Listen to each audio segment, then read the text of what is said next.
যত দোয়া আপনি করেছেন সব কবুল, সব all of your du'as are accepted, সব কবুল হয়েছে আল্লাহর কসম। অনেকে বলবে হুজুর এটা আবার কি কইলেন, তখন তো ভালোই কইতেছে। সব দোয়া আবার কবুল হয় কেমনে? আমি তো জীবনে কত কিছু চাইলাম, কত কিছু তো পাই নাই। আছে না এরকম? অনেকে অনেক পেরেশান, আফসোস করে হুজুর চাইলাম আল্লাহ দিল না। 4টা মাইয়া, এবার কাবা ধরে চাই আইছি বলার কথা, এটা হয়েছে মাইয়া। আছে না নাই? 5টা ছেলে হয়েছে, মেয়ের জন্য বুকটা হাহাকার। হজে যে আরাফাতের ময়দানে যে আসলাম, এবার হয়েছে আর একটা বলা। আছে না নাই? কত কিছু চাইলাম, পাইলাম না, দিল না আল্লাহ। বলে না আপনার সব দোয়া কবুল, তবে কবুল হওয়ার 3টা সিস্টেম আছে। কয়টা? চান্দোলার ভাইয়েরা মনে থাকবে? কয়টা?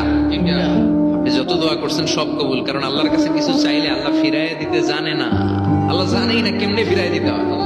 সুবহানাল্লাহ কোন চাওয়া মাত্রই আল্লাহ বলে অ্যাকসেপ্টেড, যা কবুল, দিব দিব না এটা বলতে জানে, চাওয়া মাত্রই বলে দিব। 3 সিস্টেম। নাম্বার 1, আপনি আল্লাহর কাছে দোয়া করলেন, চাইলেন, আল্লাহ বলে দিব, বলেই তিনি দিয়ে দেন আর আপনি খুশি হয়ে যান, পেয়ে গেলেন।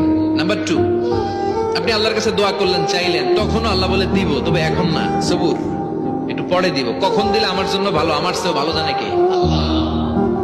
পরে দিবে। নাম্বার 3, চাইলেন, দোয়া করলেন, আল্লাহ তখনও বলে দেব, তবে এখনো না, পরেও না, কিয়ামতের দিন যেদিন বিপদে পড়বে ওই দিন দেব। যেদিন তোর বাবা তোরে চিনবে না, তোর মা তোরে চিনবে না, বন্ধু বন্ধুরে চিনবে না, পীর সাহেব মুরিদরে চিনবে না, মুরিদ পীর সাহেবরে চিনবে না, ইমাম সাহেব মুসল্লিরে চিনবে না, মুসল্লি ইমাম সাহেবরে চিনবে না, কেউ কাউরে চিনবে না। ওই কঠিন দিনে তোরে আমি বাঁচাইয়া দেব।